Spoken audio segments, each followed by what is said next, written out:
नमस्कार दोस्तों, आप सभी का स्वागत है एस्ट्रोनो हेल्प में। दोस्तों, डिक्टेशन की गति रहेगी 100 शब्द प्रति मिनट। डिक्टेशन रहेगी जनसत्ता के एडिटोरियल पार्ट से रिलेटेड। काफ़ी अच्छी डिक्टेशन है, तो आप सभी लोग लिखें। दोस्तों, एक इन्फॉर्मेशन थी, अगर राजस्थान हाई कोर्ट के बारे में, रिजल्ट के बारे में कुछ इन्फॉर्मेशन अगर आपको चाहिए तो आज जो कुछ ही समय बाद एक वीडियो आने वाली है कि अभी तक रिजल्ट क्यों नहीं आया, क्या रीज़न है इसके, क्या कारण हो सकते हैं। तो वीडियो को आप मिस ना करें। चैनल पर पहली बार आए हो, चैनल को सब्सक्राइब कर लेना, बेल आइकन प्रेस कर लेना, क्योंकि वीडियो कुछ ही देर में अपलोड कर दी जाएगी। उसमें आपको बिल्कुल क्लियर समझा दिया जाएगा कि रिजल्ट नहीं आने का क्या कारण है। तो दोस्तों, स्टार्ट करते हैं। 3, 2, 1 स्टार्ट। जिस दिन सर्वोच्च न्यायालय ने भारत सरकार को फटकार लगाई पिछले सप्ताह टीकाकरण को लेकर, उसी दिन मैंने नरेंद्र मोदी के एक मंत्री को टीवी पर देखा अहंकारी ढंग में पेश आते हुए। नाम लेने की ज़रूरत नहीं समझती, इसलिए कि जब से टीके के गंभीर अभाव होने का दोष प्रधानमंत्री पर लगने लगा है, तब से उनके मंत्रियों को जैसे आदेश मिला है उनकी छवि की मरम्मत करने का। इस मंत्री ने बॉलीवुड के किसी हीरो के नाटकीय गरजते अंदाज में कहा, सारी गलती राज्य सरकारों की है।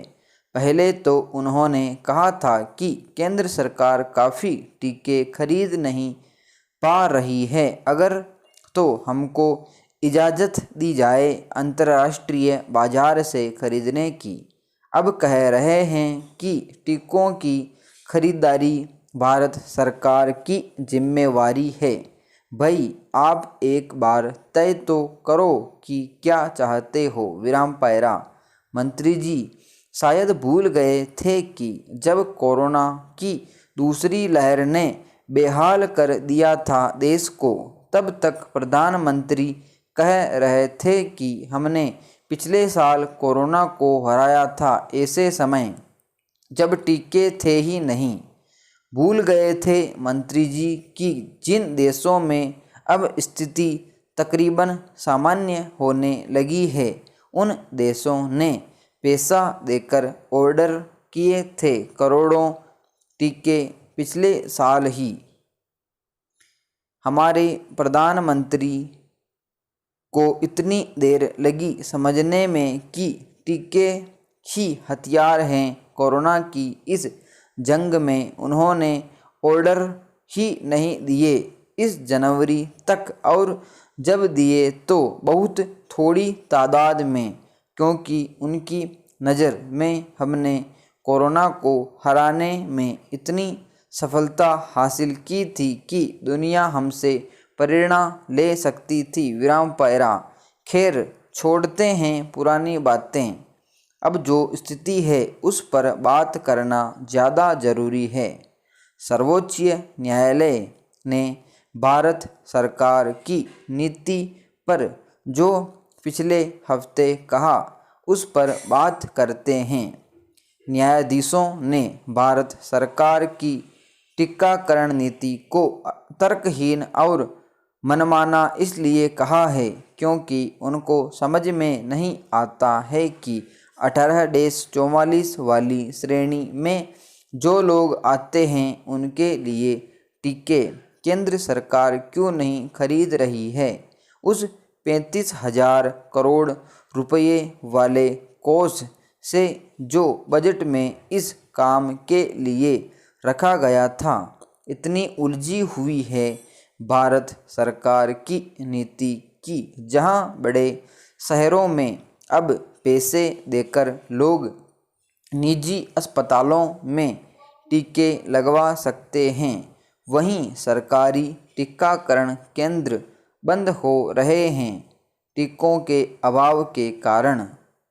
देहातों में समस्या यह भी है कि जिन गांवों में अभी तक डिजिटल होने का बंदोबस्त नहीं हुआ है, उनमें कोविन पर कैसे अपना नाम दर्ज कर सकेंगे लोग? बिहार और उत्तर प्रदेश जैसे पिछड़े राज्यों में तो अक्सर लोग शिक्षित भी नहीं है।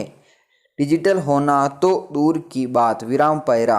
सबसे बड़ी समस्या है टीकों का सख्त अभाव। अब मुख्यमंत्री भी कहने लगे हैं खुल कर कि टीकों की खरीदारी केंद्र सरकार की जिम्मेदारी है, उनका वितरण ही राज्य सरकारें कर सकती हैं।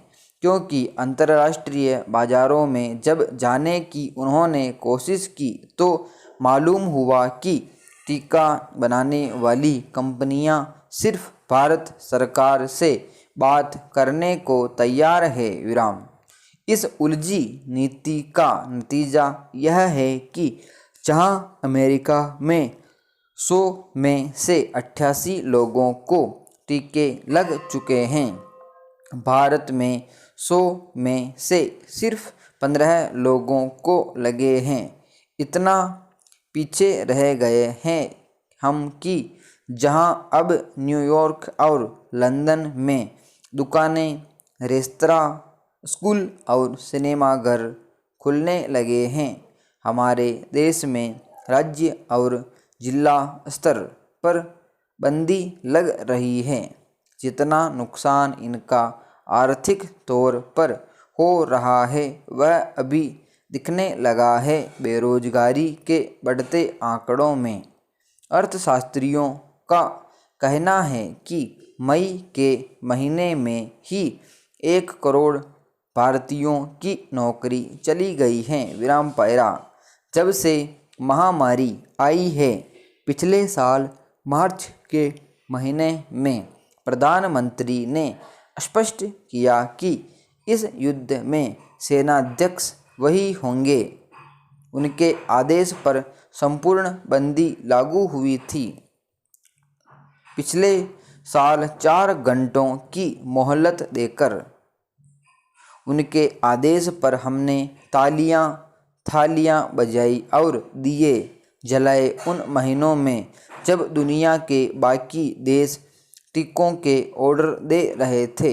सुनने में आया है कि इजरायल ने जब देखा कि फाइजर के पास ज़्यादा ऑर्डर आ गए थे तो वहाँ के प्रधानमंत्री ने 3 गुना पैसे देकर अपने देश के लिए ऑर्डर तय किया, विराम पैरा।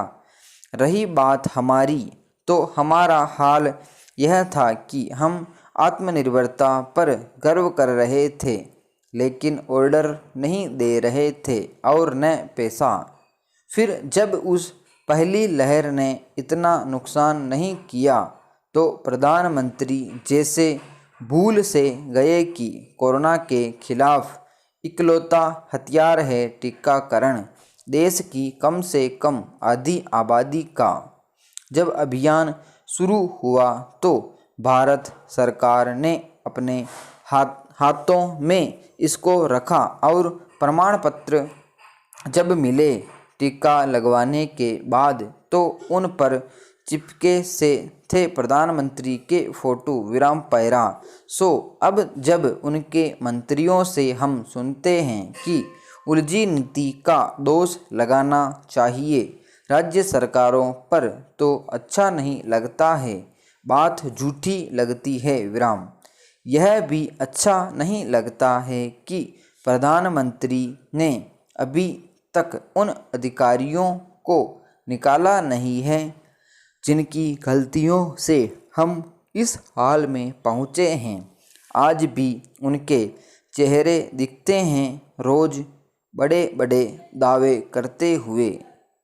उनको हटा जब तक प्रधानमंत्री अपनी टीम में मुख्यमंत्रियों को शामिल नहीं करते हैं तब तक दूर तक उम्मीद की छोटी सी किरण नज़र नहीं आती है, विराम।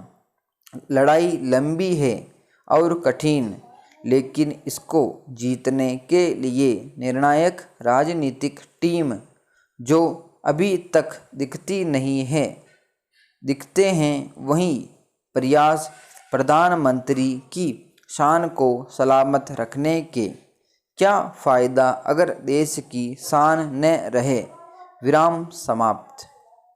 दोस्तों ये थी डिक्टेशन 100 WPM की। इसमें जो कुल शब्द हैं वो है 920 शब्द हैं। काफ़ी अच्छी डिक्टेशन है, काफ़ी थोड़े हार्ड नहीं बोल सकते हो, लेकिन अटपटे से वर्ड आए हुए हैं। तो आप सभी लोग इसका अभ्यास करें, कम से कम गलतियां करते हुए ट्रांसक्राइब करें। इसकी PDF आपको टेलीग्राम ग्रुप में मिल जाएगी। टेलीग्राम ग्रुप की लिंक डिस्क्रिप्शन में दी हुई है। तो मिलते हैं नेक्स्ट वीडियो में। जय हिंद।